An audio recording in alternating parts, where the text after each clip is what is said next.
And joining us now is criminal defense attorney Joshua Ritter, also host of the True Crime Daily Sidebar podcast. So Joshua, what really strikes me in this case, if police thought this was a random attack, would they allow people back on this very popular trail? Yeah, that's a great question.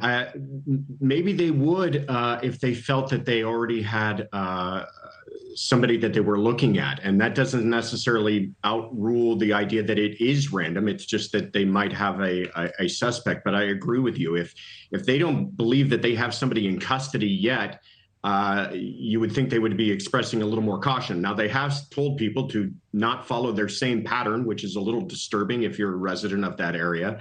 But it sounds like there's still an outstanding suspect, and yet they're still opening up the trail. So, yeah, cause for concern. Yeah, a bit curious there. And as you know, in cases like this, sometimes you see the partner who's under suspicion take a polygraph test to help clear themselves. Do you see that happening at some point in this case?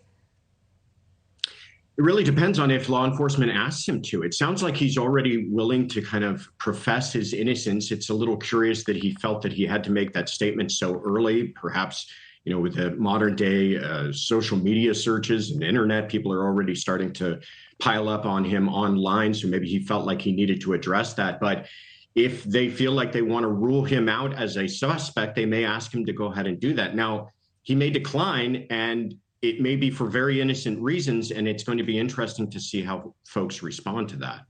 Absolutely.